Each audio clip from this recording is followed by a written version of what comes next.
Welcome aboard the Shinkansen, Japan's world-famous bullet train. I invite you to experience the speed and comfort of one of the most advanced trains in the world.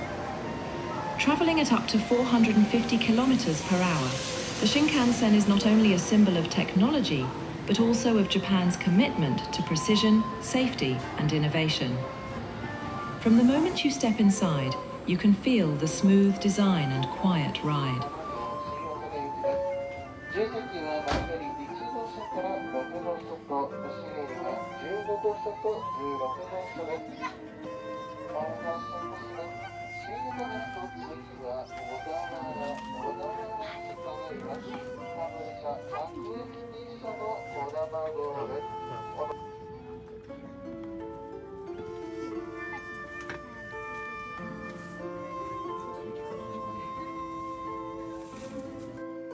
Wide windows reveal stunning landscapes flashing by, mountains, cities, and countryside, all blending into one continuous journey. The Shinkansen is more than just transportation.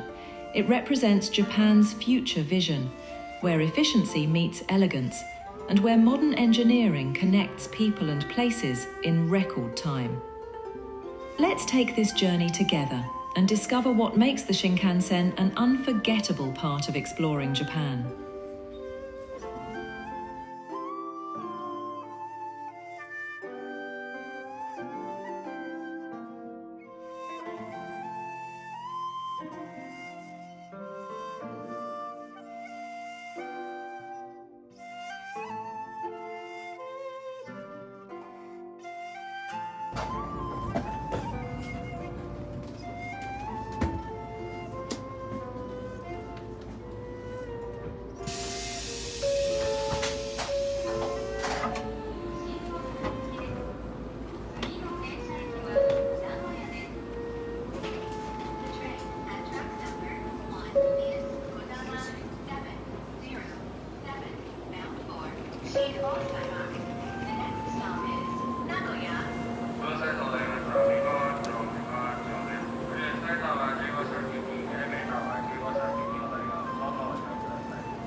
Welcome to Nara, Japan.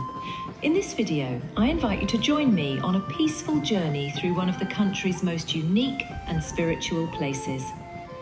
Nara is famous for its friendly deer, the great Buddha, and its blend of nature and tradition. Let's explore together.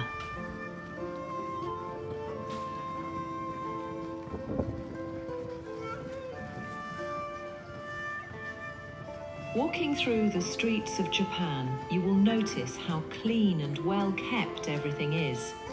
Small shops and cozy restaurants line the roads, inviting you to step inside, enjoy a meal, or simply explore.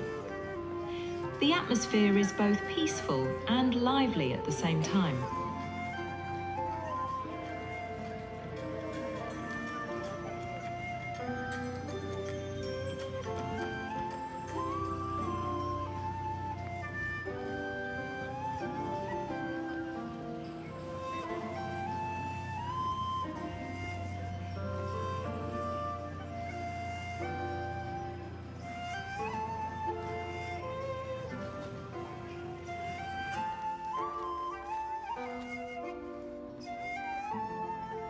One of the most unforgettable sights in Nara is the deer that roam freely through the city. They wander not only in the parks, but also along the streets, past shops and restaurants, living side by side with people. For centuries, these deer were considered sacred messengers of the gods, and today they have become a beloved symbol of Nara. Visitors can buy special rice crackers called shika senbei, to feed them.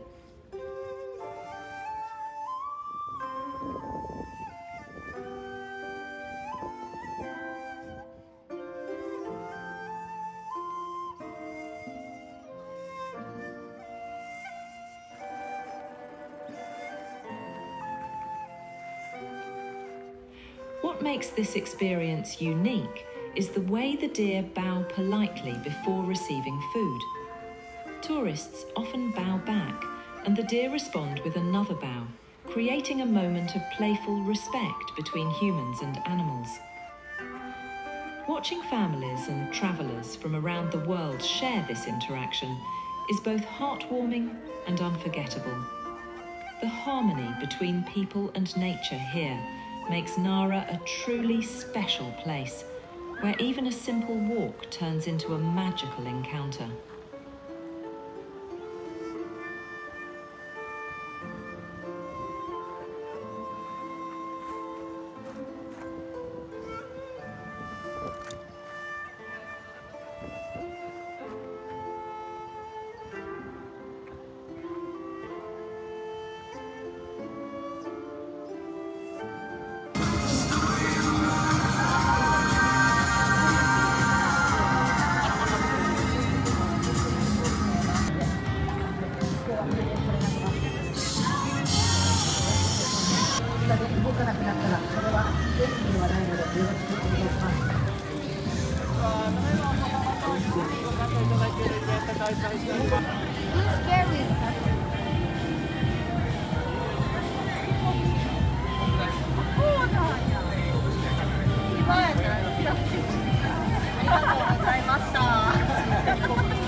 Although Nara's deer are known for their gentle bows and friendly behaviour, they are still wild animals, and this sometimes surprises visitors.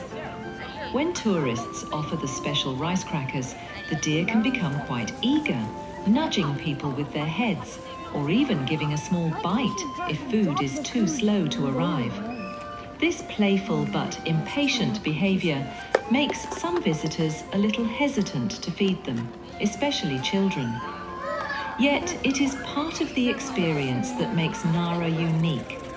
Signs around the park even remind people to be careful, because the deer may push, nibble, or try to grab a cracker from your hand. Still, most encounters are safe and fun, and many travellers laugh as they share these stories afterward. The mix of admiration and a little nervousness adds to the charm, reminding us that the deer are not pets, but free creatures that live alongside the city, respected and cherished by everyone who comes to see them.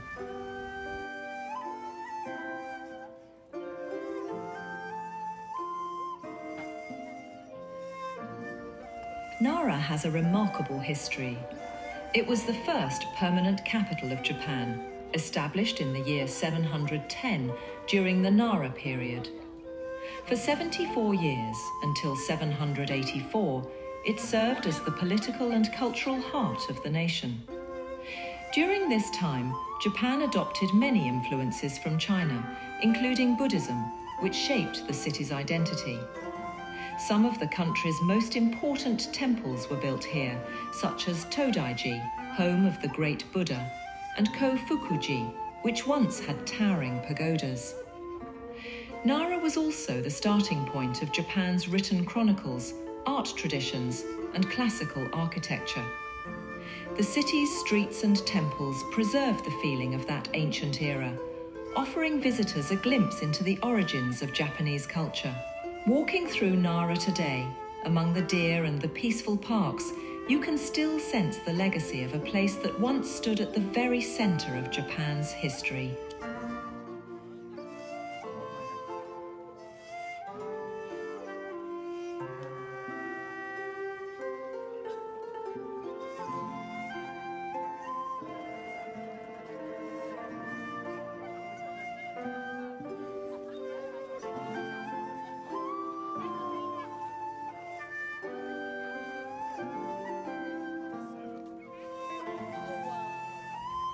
Here we stand before the great southern gate of Todaiji, known as Nandaimon. This massive wooden structure was first built in the 12th century and is one of the largest temple gates in all of Japan. The gate is famous not only for its grand size, but also for the two gigantic guardian statues called Neo that stand inside.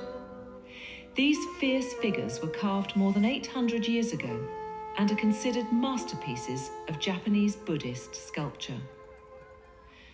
The gate itself has been destroyed and rebuilt several times throughout history, but it continues to impress visitors with its scale and power. Walking through Nandaimon feels like stepping back into the past, as countless travelers, pilgrims and monks once did before entering the temple grounds to worship the great Buddha.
Now we are entering the grounds of Todaiji, the great temple that houses the famous Buddha of Nara. First we stop to buy our tickets, and then we walk through the wooden gate into the massive Daibutsu-den, the Great Buddha Hall. This building is breathtaking. Even though today's hall was rebuilt in 1709, it still remains the largest wooden structure in the world. Inside sits the Daibutsu, a bronze statue of the Buddha Vairocana, towering over 15 meters high. Standing before it, you cannot help but feel the scale and serenity of this place. What many people don't know is that history has not always been kind to the statue. During a violent earthquake in 855, the head of the great Buddha actually fell off. It was later restored, and since then the statue has endured through fires, wars, and centuries of change. Being here, surrounded by such history, feels like stepping into the very heart of Japan's spiritual past.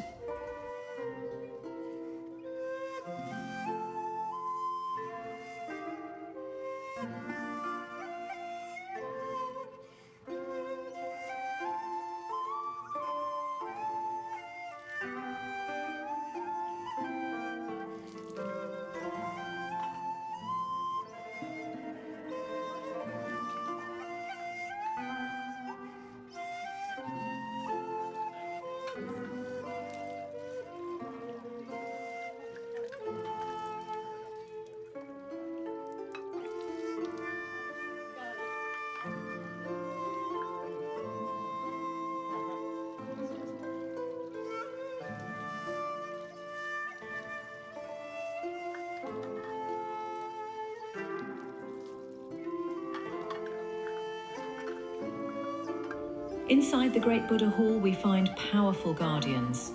This statue, carved over 800 years ago, protects the temple. Its fierce look and strong posture contrast with the calm Buddha at the center.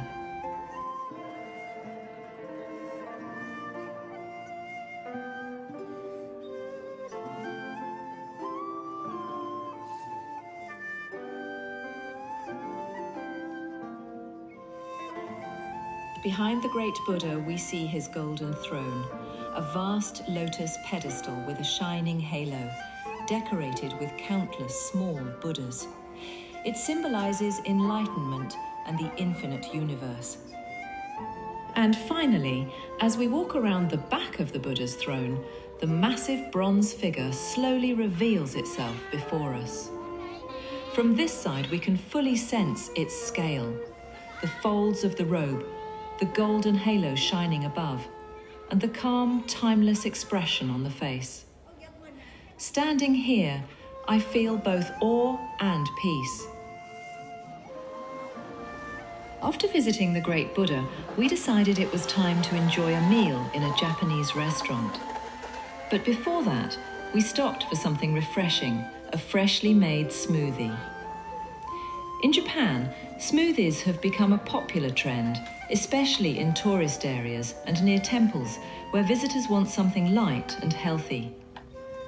Many stands prepare them right in front of you.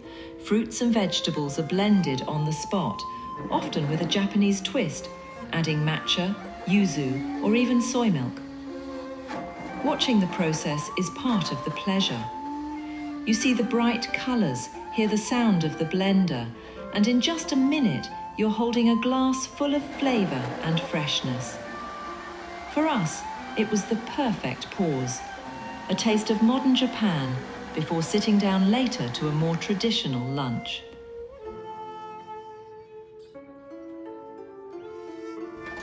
Here we couldn't resist choosing our own smoothies.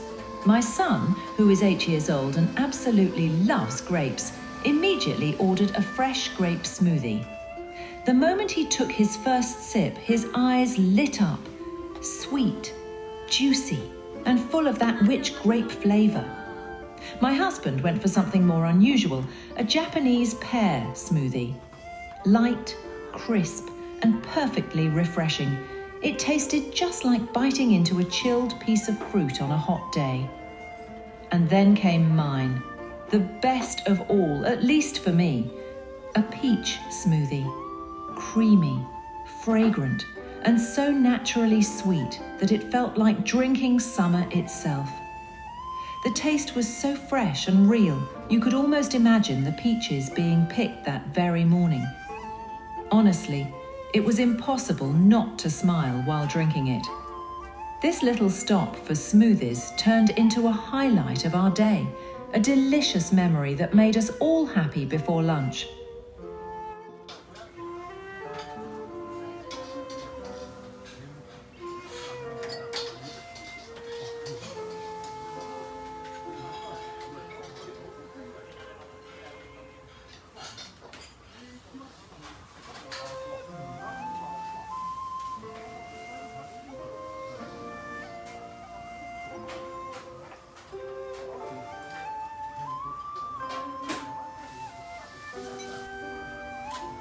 After visiting the temple, we went into a Japanese restaurant to try something special. I ordered liver stir-fried with crunchy bean sprouts.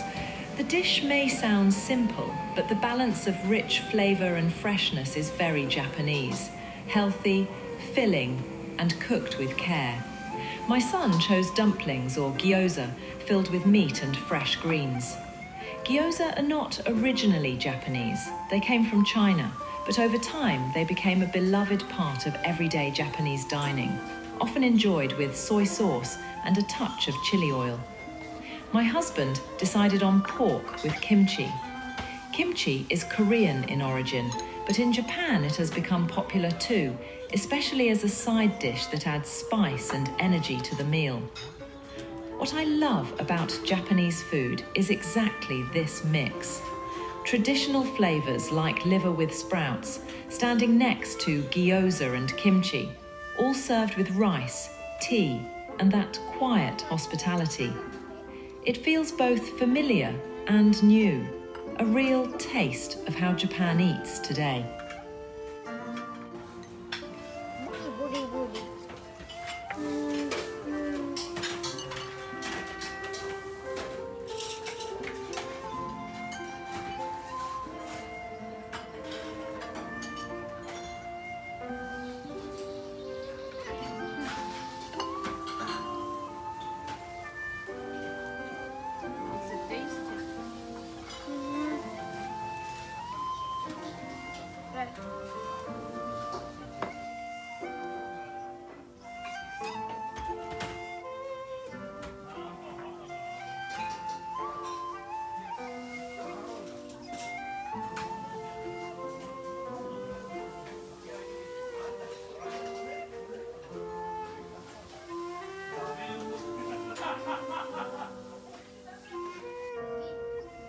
In Japan, you can even find animal cafes, places where you relax with coffee or juice while spending time with cats, rabbits, or parrots. It's a fun and modern part of Japanese culture. Thank you for watching. Please subscribe to my channel. ありがとうございます。どうもありがとうございました。